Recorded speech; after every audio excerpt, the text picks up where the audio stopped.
Assalamualaikum warahmatullahi wabarakatuh. Jumpa lagi dengan saya, Mas Agus Muhammad Ibrani, pada perkuliahan online Fisiologi Vertebrata. Kali ini kita akan membahas satu sistem yang merupakan sistem yang penting juga bagi hewan, yaitu sistem koordinasi. Di dalam sistem koordinasi ini ada tiga sistem yang terlibat, diantaranya adalah sistem saraf, sistem endokrin, dan sistem indera. Nah, sebelum kita bahas semuanya, kita akan bahas satu persatu dulu. Pertama adalah sistem saraf. Pokok bahasan yang akan kita bahas pada perkuliahan kali ini adalah tentang saraf vertebrata, pemrosesan informasi atau mekanisme kerja sistem saraf. Kemudian yang kedua adalah struktur neuron dan sel glia. Yang ketiga adalah penjalaran impuls atau mekanisme kerja sel saraf. Yang terakhir adalah tentang otak hewan dan manusia.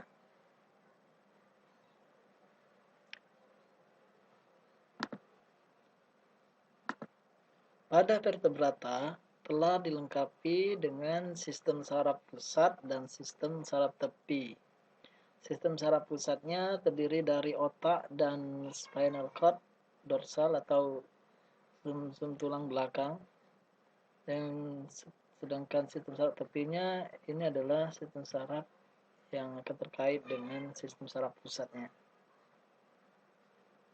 Contohnya ini pada kadang sini ada sistem saraf pusatnya adalah otak dan spinal cord, sedangkan sistem saraf yang muncul setelah sensori ganglion di sini inilah yang tersebut dengan sistem saraf tepinya. Pemrosesan informasi atau mekanisme kerja sistem saraf. Bagaimana sistem saraf itu bisa bekerja? Karena ada komponen-komponen tertentu. Ada 3 komponen yang terlibat, yaitu input sensori, kemudian ada pengintegrasi, dan output motoris yang akan melaksanakan atau merespon organ pelaksana merespon dari stimulus yang masuk. Organ sensor ini biasanya memiliki reseptor-reseptor yang dapat menangkap stimulus sesuai dengan jenis reseptornya. Kemudian melalui saraf sensori, maka stimulus itu akan diubah menjadi bahasanya sel saraf, kemudian akan diteruskan ke sistem saraf pusat yang sekarang bertindak sebagai pusat integrasi segala informasi. Kemudian dari sini nanti baru dikeluarkan perintah melalui sistem saraf motoris, yaitu ke efektor atau organ efektor yang dalam hal ini bertindak adalah otot maupun kelenjar-kelenjar. Nah, selain sistem saraf pusat yang kerjanya disadari, ada juga yang mekanisme kerja sistem saraf yang tidak disadari, bukan tidak disadari, tapi secara otomatis terjadi. Di sini contohnya adalah gerak refleks. Nah, dalam hal ini juga sama mekanisme sistem sarafnya, hanya saja pusat integrasinya bukan di otak, tapi melainkan di sumsum tulang belakang. Struktur neuron. Neuron merupakan unit fungsional terkecil dari sistem saraf yang berfungsi dalam hal menjalankan informasi. Untuk struktur neuron ini sudah pernah kita bahas pada perkuliahan fisiologi invertebrata, bahwa untuk satu neuron itu terdiri dari nukleus, juluran pendek atau dendrites, dan juluran yang lebih panjang kita sebut dengan akson. Untuk fungsinya saya harap kalian masih ingat. Selanjutnya untuk neuron ini memiliki banyak variasi bentuk. Variasi bentuknya ini ingin menunjukkan bahwa dia bekerja di situ. Nah, seperti yang kalian lihat untuk gambar A ini adalah saraf-saraf atau neuron-neuron yang fungsinya untuk sensori. Dia menerima informasi, kemudian dari sini nanti akan disalurkan melalui akson menuju pusat integrasi. Kemudian pada interneuron atau pusat integrasi, ini bentuknya nih adalah seperti ini. Ini ada dendrit, ada badan sel, kemudian ada aksonnya. Nah, ada lagi bentuknya yang lebih ribet lagi. Di sini lebih banyak dendritnya.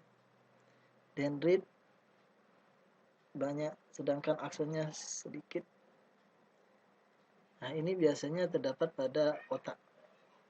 Kemudian untuk saraf motorik juga sama di sini. Ini adalah dendritnya, ini badan sel, kemudian ini adalah aksonnya. Nah, untuk bekerja sistem saraf ini ada pendukungnya agar tidak konslet kalau kita bilang gitu ya, atau dengan kata lain tidak ada kesalahan kerja untuk sistem saraf ini. Sel-sel itu disebut sebagai sel-sel pendukung dari sistem saraf atau glia. Apabila yang didukungnya adalah sistem saraf, maka namanya adalah neuroglia. Neuroglia ini sifatnya adalah esensial, artinya bukan dari sel saraf yang menghasilkannya, tapi memang dia berasal dari luar dan berintegritas dengan sistem saraf, sehingga fungsi neuron ini nanti akan normal. Macam-macam dari glia ini, untuk di sistem saraf pusat kita kenal ada yang namanya astrosit. Astrosit di sini mendukung, fungsinya adalah mendukung neuron, kemudian dia mengatur konsentrasi ekstraseluler, mengatur ion maupun neurotransmitter dari konsentrasi ekstraseluler. Kemudian untuk di sistem saraf tepi dikenal juga yang berperan pada aksonnya neuron adalah sel Schwann, sering kita sebut dengan slubomielin. Tapi kalau untuk di sistem saraf pusatnya dikenal dengan istilah oligodendrosit. Gunanya adalah untuk mempercepat aliran listrik yang terjadi. Kemudian kita sudah memasuki materi yang paling rumit pada sistem saraf ini, yaitu penjalanan impuls. Walaupun materi ini sudah pernah kita bahas pada perkuliahan fisiologi invertebrata, namun pada perkuliahan ini nanti saya akan kilas balik secara singkat, padat, jelas. Atau inilah mekanisme kerja sel saraf. Nah, untuk penjalanan impuls antar neuron atau antar sel-sel lain, jadi antara satu sel dengan sel lain ini saling berhubungan dan saling memberikan informasi. Bagaimana caranya? Dia melalui dua mekanisme. Yang pertama adalah mekanisme potensial aksi yang terdiri dari 3 fase, yaitu fase polarisasi atau resting potensial, kemudian fase depolarisasi atau fase penjalanan impuls atau potensial aksi itu sendiri. Yang ketiga adalah repolarisasi, yaitu suatu peristiwa untuk mengembalikan ke kondisi polarisasi sehingga sel itu nanti bisa menerima impuls kembali. Yang kedua adalah mekanisme sinapsis. Mekanisme sinapsis ini adalah cara antara satu sel berkomunikasi dengan sel yang lain dengan melepaskan suatu senyawa kimia yang disebut dengan neurotransmitter. Hal ini terjadi di celah sinaps, atau dengan kata lain antar sel ini terdapat suatu celah. Nah, celahnya ini kita sebut sebagai celah sinaps. Untuk mekanisme potensial aksi, seperti yang saya bilang tadi, ada 3 fase utama, yaitu fase istirahat, resting potensial atau fase istirahat, disebut dengan fase polarisasi karena pada fase ini baru terbentuk istilahnya pengkutuban antara kation di luar maupun kation di dalam. Jadi ada perbedaan konsentrasi kation di luar maupun di dalam. Ini mengakibatkan terjadinya perbedaan kutub. Nah, ini kita sebut dengan polarisasi atau pengkutuban. Nah, setelah adanya polarisasi ini, maka apabila ada stimulus yang masuk, ini akan mempengaruhi pengkutuban tersebut. Dan terjadi aksi yang berikutnya, yaitu potensial aksi yang sesungguhnya dikenal dengan istilah depolarisasi. Dan yang terakhir, setelah terjadi depolarisasi, maka nanti sel akan berusaha untuk mengembalikan kondisinya ke kondisi kepolarisasi kembali, atau kita sebut dengan last potensial atau repolarisasi. Nah, mekanisme potensial aksi ini terjadi di sepanjang membran neuron. Jadi dengan kata lain, di sepanjang membran sel. Jadi di sepanjang membran sel. Kalau sel saraf berarti mulai dari dendrit bisa terjadi membran sel. Terjadi depolarisasinya sampailah ke ujung akson.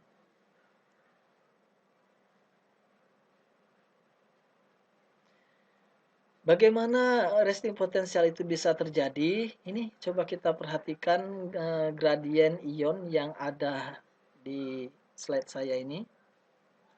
Kita ambil pada satu sisi. Nah, pada posisi merah ini adalah yang berada di dalam sitosol, konsentrasi ion yang berada di dalam sitosol atau di dalam sel. Dalam sel. Ya. Kemudian di sini ada membran plasma yang semi permeable.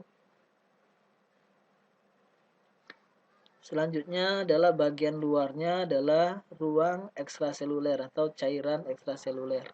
Tentunya antara sitosol dan ekstraseluler ini terdiri dari cairan-cairan yang mengandung ion-ion tertentu. Nah, di dalam cairan ini terdapat jumlah-jumlah kation maupun anion. Kita perhatikan di sini, untuk pengkutuban ini yang diperhatikan adalah yang kation atau yang bermuatan positif. Nah, kita perhatikan di sini bahwa untuk di luar kationnya adalah sebesar ini 155, sedangkan yang di sini kationnya adalah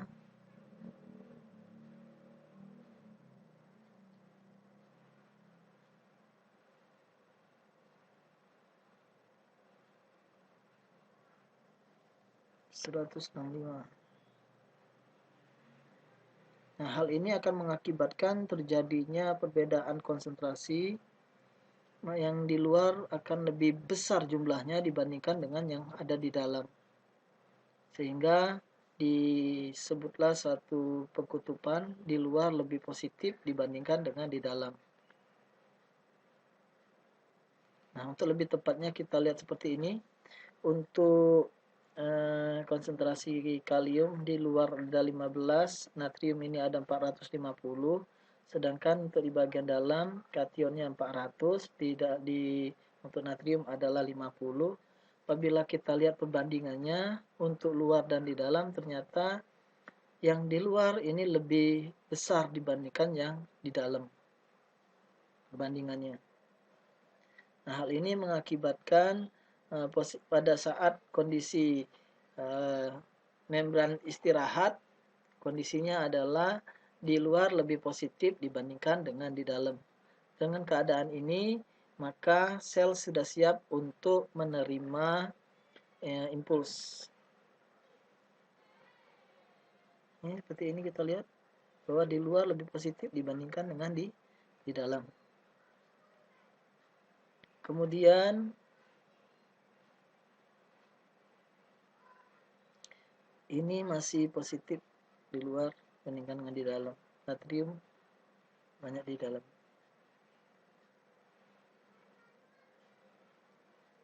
Nah, setelah datangnya impuls, di sini ada impuls masuk, akan mengakibatkan terjadinya bukaan pintu atau channel atau kanal dari ion natrium, mengakibatkan natrium yang ada di luar ini akan masuk ke dalam sel.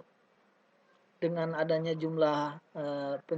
tambahan jumlah natrium masuk ke dalam sel, mengakibatkan daerah tersebut akan memiliki kation lebih banyak dibandingkan di luar, sehingga kondisinya berbalik seperti kondisi polarisasi, yaitu di dalam lebih positif dibandingkan dengan di luar.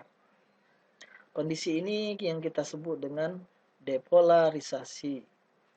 Apa yang terjadi pada depolarisasi? Apabila banyak natrium masuk, ini akan mengakibatkan terjadinya arus lokal.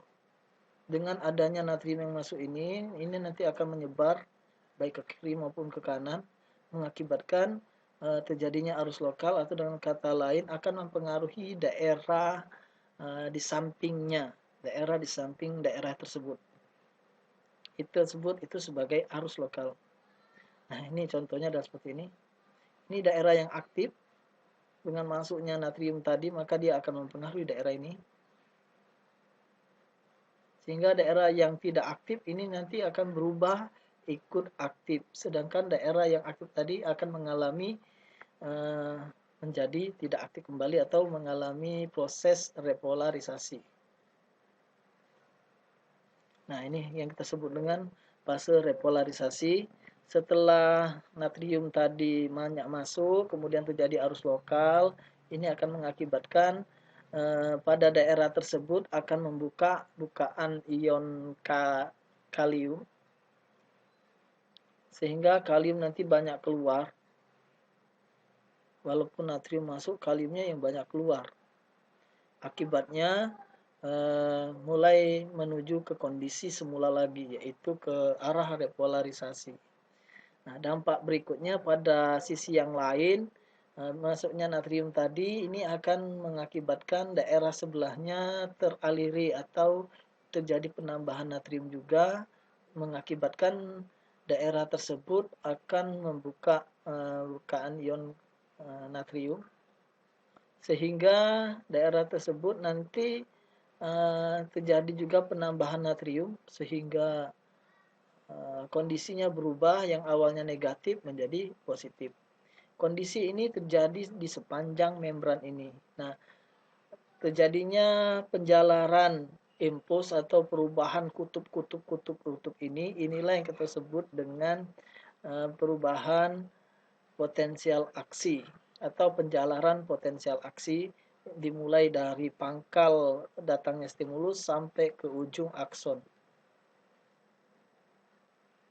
Setelah terjadi depolarisasi, maka daerah tersebut akan mengalami masa untuk mengembalikan ke kondisi semula. Nah, masanya ini kita sebut dengan masa repolarisasi.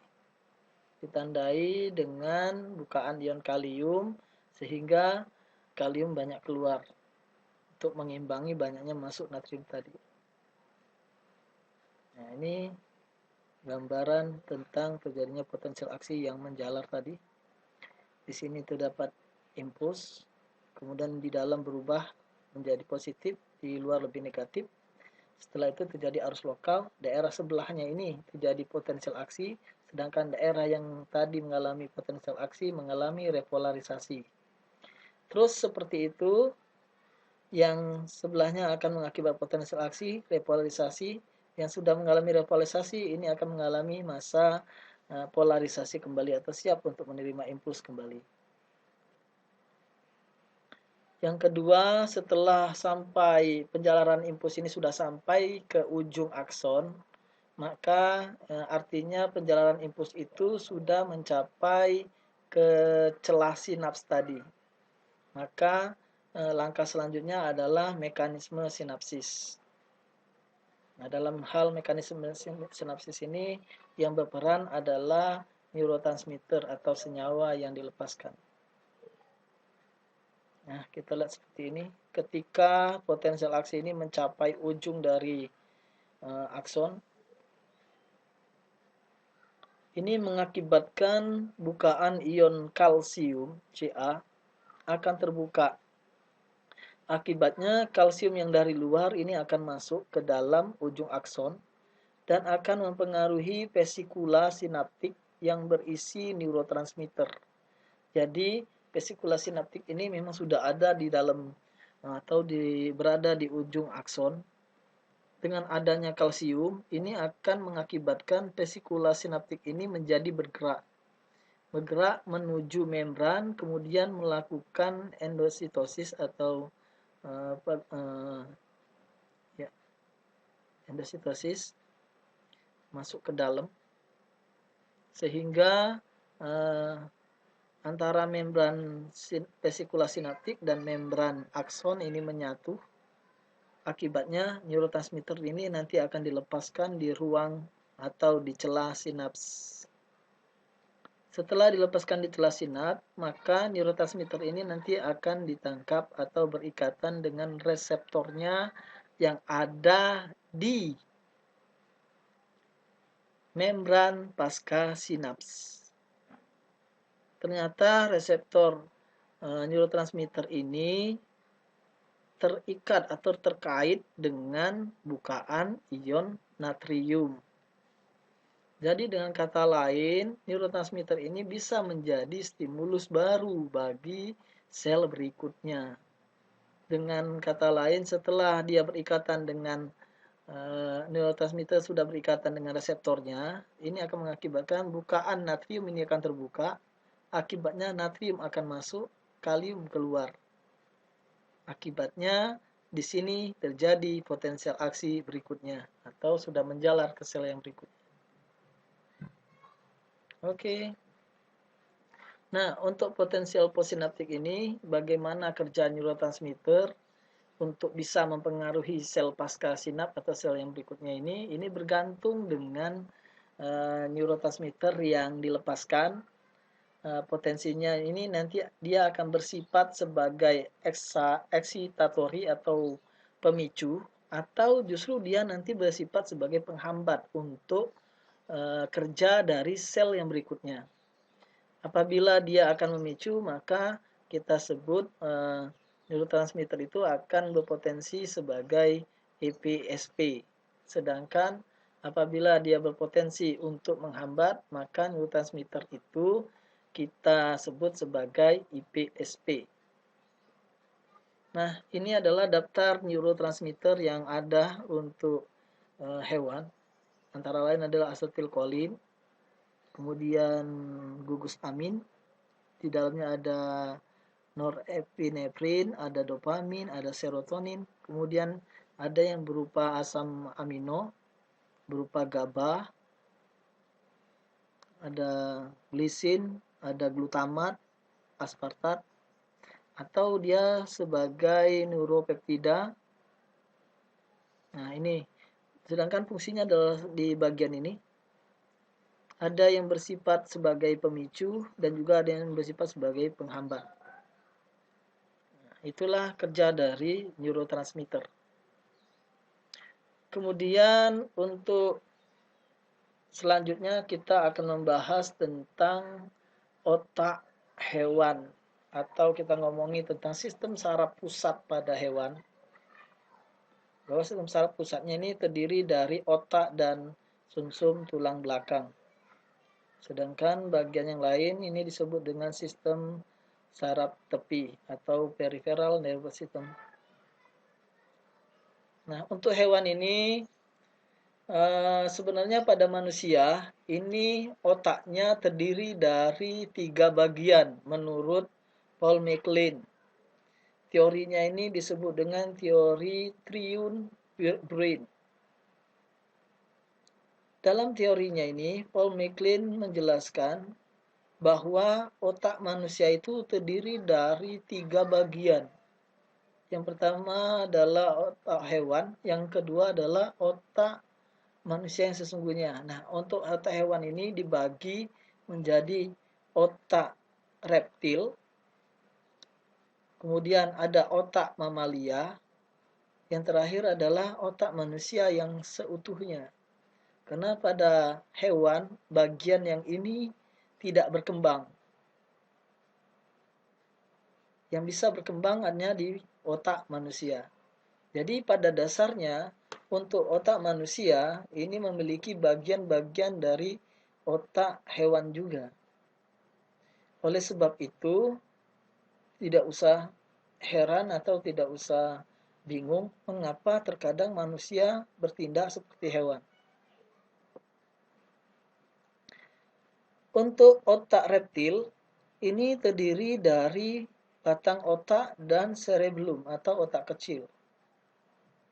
Fungsinya di sini antara lain adalah untuk mempertahankan diri atau untuk pergi, meninggalkan stimulus.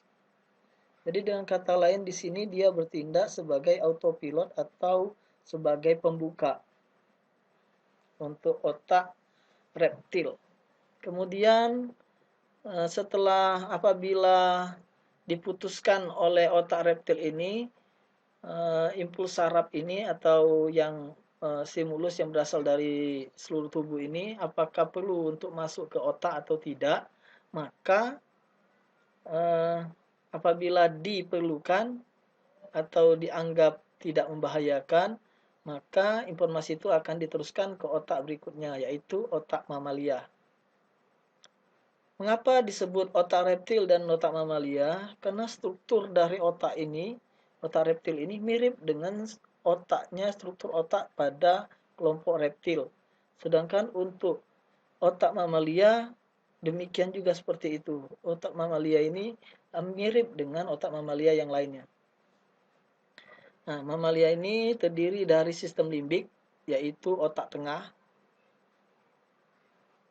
berperan dalam hal emosi, kebiasaan maupun memori.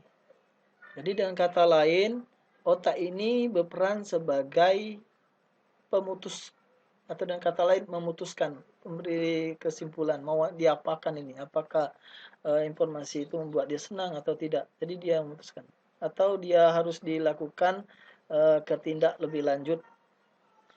Nah, kemudian apabila ini dianggap sebagai informasi yang penting, informasi yang bisa mengembangkan pribadinya, maka untuk otak manusia ini nanti akan diteruskan ke otak manusia yang sesungguhnya, yaitu di daerah neokorteks. Neokorteks atau di sini kalau kita lihat semuanya ini adalah otak besarnya manusia. Nah, fungsinya adalah untuk pengembangan bahasa, untuk berimajinasi, untuk nalar dan lain-lainnya. Otak reptil fungsinya untuk mempertahankan hidup secara naluri, misalnya untuk fokus pada makanan, tempat tinggal, perkembangbiakan, untuk perlindungan diri. Nah, jadi apabila untuk manusia berpikirnya hanya sampai ke sana, yang penting hari ini bisa makan, yang penting hari ini bisa berteduh, hari ini bisa menghasilkan anak, hari ini bisa untuk melindungi diri, berarti yang bekerja pada saat itu adalah otak reptilnya. Nah, untuk otak mamalia ini lebih maju dibandingkan dengan otak reptil. Setelah informasi dari otak reptil ini menunjukkan bahwa informasi ini harus diteruskan kembali, kalau tidak dia nanti langsung menolak istilahnya, atau dengan kata lain pergi. Nah, untuk otak mamalia ini terdiri dari beberapa bagian di sistem limbiknya, yaitu yang kita sebut dengan amigdala, kemudian hipokampus, kemudian talamus, dan hipotalamus. Ini yang berada di otak mamalia. Satu lagi yaitu korteks singulat. Amigdala fungsinya ini adalah mempengaruhi motivasi, emosi, rasa takut, kemudian emosional yang nonverbal, rasa senang, itu semua adanya di bagian amigdala. Ini sebagai pusat kesenangan manusia. Kemudian untuk hipokampus ini bermain peran pada proses pembelajaran kita, pada memori, kemampuan untuk membandingkan, dan lain-lain. Ini berada di bagian hipokampus. Kemudian apabila informasi ini dianggap penting, ini nanti akan berhubungan. Untuk bagian amigdala ini nanti akan berhubungan dengan uh, hipotalamus, sehingga nanti dan merupakan bagian dari otak depan, fungsinya untuk meregulasi sejumlah rasa, asa haus, asa lapar, untuk keinginan seksual, dan lain-lain, termasuk juga feeling juga termasuk di situ di bagian hipotalamus terkait dengan kerja dari amigdala. Kemudian untuk hipokampus ini akan dilanjutkan ke bagian yang namanya talamus dan korteks singular.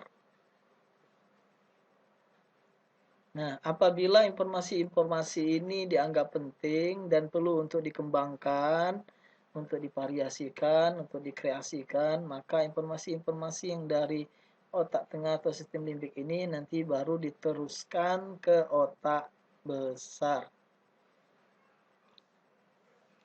Nah, ini atau otak manusia yang sesungguhnya. Nah, ini tiba bicara tentang otak manusia yang sesungguhnya. Ada struktur otak, bahwa di dalam struktur otak ini terdiri dari dua bagian, yaitu bagian yang berbahan putih, substrat putih, maupun yang substratnya abu-abu. Substrat putih ini artinya di dalam ini terdiri dari kalau sel itu atau sel saraf itu atau neuronnya itu terdiri dari akson-akson, kumpulan akson-akson, sehingga warnanya lebih putih. Sedangkan untuk bagian abu ini terdiri dari dendrit, badan sel, dan lain-lain, sehingga warnanya agak lebih gelap.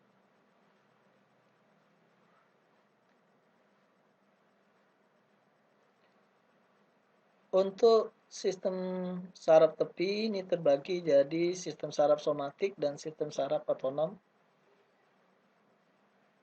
Artinya terkait dengan kerjanya, ada yang kerjanya disadari, ada yang kerjanya yang tidak disadari atau otomatis bekerja sendiri.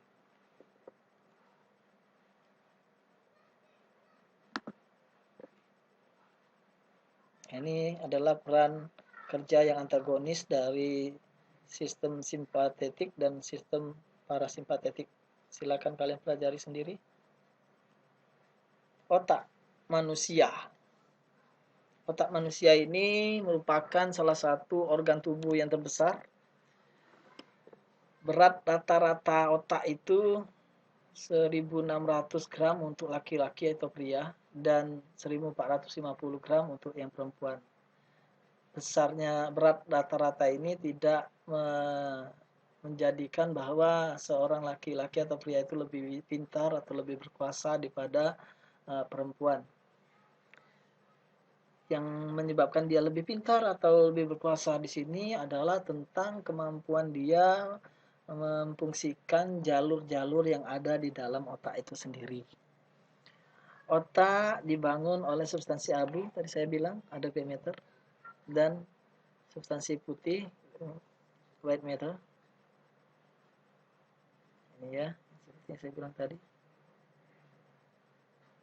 Untuk perkembangannya hampir sama dengan hewan. Untuk otak manusia juga mengalami perubahan-perubahan dari kecil sampai besar, sampai terbentuk otak yang sesungguhnya. Nah, untuk otak manusia yaitu yang di bagian cerebrum atau otak manusia yang sesungguhnya. Nah, otak cerebrum ini dibagi menjadi dua bagian atau dua hemisfer, yaitu hemisfer kiri dan hemisfer kanan. Di antara kedua ini terdapat yang namanya jembatan penghubung, terdiri dari trakus-trakus, disebut dengan corpus callosum yang berada di bagian otak tengah. Oke. Apa fungsi dari kedua ini nanti akan kita bahas. Nah, pada setiap hemisfer atau pada setiap bagian dari otak besar itu dibagi menjadi 4 lobus yaitu lobus depan atau frontal, kemudian lobus belakang parietal, kemudian lobus occipital dan lobus temporal. Temporal ini di dekat telinga. Kalau occipital di belakang sini, parietal agak ke belakang sini, frontal bagian depan. Tergantung dengan fungsinya masing-masing. Kalau untuk frontal di sini adalah untuk kegiatan motor korteks sama untuk perkembangan bahasa serta kognitif. Sedangkan untuk parietal di sini untuk membaca, untuk rasa, untuk berbicara juga. Kemudian untuk lobus temporal fungsinya untuk membau, untuk mendengar. Kalau untuk penglihatan ini berada pada lobus occipital, baik kanan maupun kiri.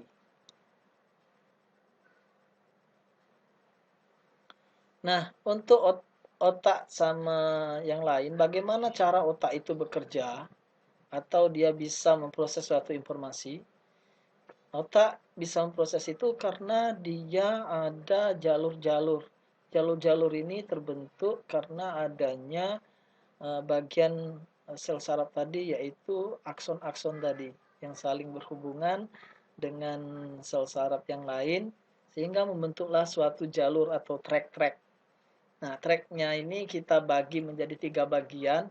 Yang pertama adalah traktus atau track proyeksi. Yang kedua adalah track asosiasi. Yang ketiga adalah track komisure. Yang disebut dengan track proyeksi ini adalah traktus atau jalur yang menghubungkan antara sumsum tulang belakang dan otak. Kita lihat di sini, yang dari sebelah kanan nanti dia akan berbelok ke sebelah dari sebelah kanan akan berbelok ke sebelah kiri, sedangkan yang dari sebelah kiri nanti akan berbelok ke sebelah kanan. Nah, traktus ini atau jalur ini kita sebut dengan jalur proyeksi. Kemudian setelah sampai di kanan di kiri, maka bagian kanan dan kiri ini juga bagian dalamnya itu juga terdapat jalur-jalur, yaitu jalur asosiasi. Ini kita lihat di depan ini, di atas ini. Ini adalah jalur-jalur asosiasi atau traktus asosiasi. Berada pada lobus, pada setiap hemisfer. Jadi menghubungkan antar lobus di bagian hemisfer ini kita sebut dengan traktus asosiasi. Kemudian satu lagi yaitu traktus yang menghubungkan fungsi atau traktus yang menghubungkan antara otak kanan dengan otak kiri dari cerebrum. Traktus ini kita sebut dengan traktus commissure. Oke. Kalau pada wanita atau pada perempuan, traktus commissure ini lebih banyak. Karena corpus callosum pada perempuan itu lebih tebal dibandingkan dengan laki-laki. Oh, laki-laki lebih tipis sehingga untuk hubungan antara otak kanan dan otak kiri itu tidak selancar antara di otak perempuan. Selaput otak. Nah, selaput otak ini terdiri dari 3 bagian, yaitu lapisan durameter yang paling luar, yang melekat pada tulang tengkorak. Kemudian di bawah lapisan durameter ini ada lapisan arachnoid meter. Di lapisan arachnoid meter ini ada subarachnoid. Nah, di lapisan subarachnoid inilah terdapat suatu cairan otak. Di bawah dari cairan ini terdapat satu lapis lagi yang berhubungan dengan otak secara langsung. Selaput ini disebut dengan selaput pia meter.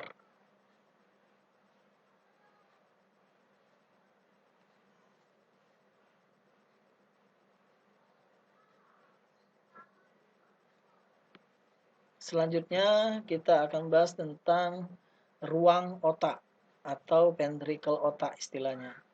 Nah, otak tidak masif atau tidak full semuanya berisi akson saja, tapi di dalamnya ini juga terdapat ruangan-ruangan. Ruangannya ini menghubungkan antara satu bagian dengan bagian yang lain juga. Di dalam ruangan ini terdiri dari cairan-cairan. Cairan yang kita sebut dengan cairan otak dan sumsum tulang belakang atau CSF. Untuk ruang otak ini terbagi menjadi 4. Yang pertama adalah ventricle 1 dan 2. Boleh kanan dulu, boleh kiri dulu. Kita sebut dengan ini adalah ventricle lateral 1 dan 2. Antara 1 dan 2 ini nanti terhubungkan oleh satu ruangan yang disebut dengan ventricle ketiga. Kemudian di akhir sudah mendekati ke bagian batang otak. Di sini nanti ada yang kita sebut dengan ventricle keempat. Jadi untuk otak dibagi menjadi 4 ruangan, yaitu ruangan kiri dan kanan atau kita sebut dengan ventricle lateral. Kemudian ada ventricle ketiga yang menghubungkan antara kedua ventricle kanan dan kiri. Kemudian yang terakhir adalah ventricle keempat yang menghubungkan ventricle ketiga dengan cairan sumsum tulang belakang. Nanti apa fungsi dari cairan tersebut? Ya, kita ketahui bahwa otak kita itu organ yang paling besar dan berat. Kalian sadar itu? Kalau kalian sadar itu, bagaimana kita bisa membawa kepala kita ini bisa lurus tanpa rasa sakit atau apa? Ini dikarenakan otak kita ini diseliputi oleh cairan. Jadi ibaratkan suatu benda berada di dalam cairan, maka dia akan kehilangan berat masanya, jadi terasa lebih ringan. Nah, ini juga prinsip ini dipakai di otak kita. Jadi dengan adanya selaput subarachnoid tadi yang berisi cairan, kemudian di bagian dalamnya juga terdapat ruang-ruang otak yang berisi dengan cairan, maka otak kita ini kita rasakan jadi lebih ringan. Nah, di dalam otak ini pembuluh darah itu berada di luar, artinya tidak masuk. Bagaimana sel-sel otak ini bisa mendapatkan makanan? Nah, itu tidak lain karena ini. Jadi dengan kata lain, otak kita itu memiliki satu sistem pertahanan yang sulit untuk ditembus kalau dari luar. Kalau dari tengkorak ini untuk masuk ke dalam itu tidak bisa. Karena dia berada di luar, jadi tidak masuk ke dalam sel-sel otak. Nah, ini disebut dengan sistem sawar otak atau brain barrier system atau BBS. Ini terdiri dari 2 BBB, blood barrier brain di seluruh jaringan otak, atau BCB, ini di plexus choroid, yaitu di dekat dengan tulang belakang. Nah, karena adanya ruangan ventricle ketiga dan keempat, maka sistem pertahanan otak yang harusnya tidak bisa dimasuki oleh glukosa, virus, bakteri, dan lain-lain. Nah, maka ada satu celah ternyata. Di ventricle ketiga dan di ventricle keempat ini terdapat satu organ yang disebut dengan organ circumventricular atau CVOS. Hal inilah yang mengakibatkan sistem sawar otak ini jadi absen karena memungkinkan adanya aliran darah ini punya akses untuk masuk ke otak. Jadi kata lain, apa yang ada di dalam darah itu nanti akan keluar masuk ke dalam ventricle ketiga maupun ventricle keempat, mengakibatkan otak kita mendapatkan nutrien. Dengan kata lain, di sini nanti gula bisa masuk, obat-obatan juga bisa masuk dan akan mempengaruhi otak.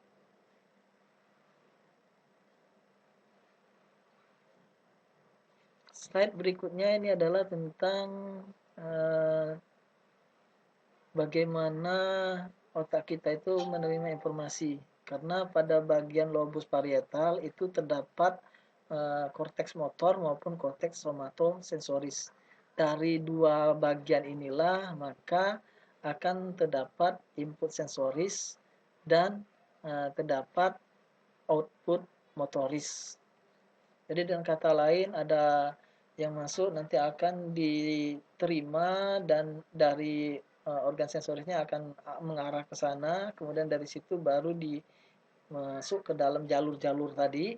Dari jalur ini tadi nanti akan baru ke arah ke motoris sehingga nanti uh, bisa untuk merespon terhadap stimulus yang datang.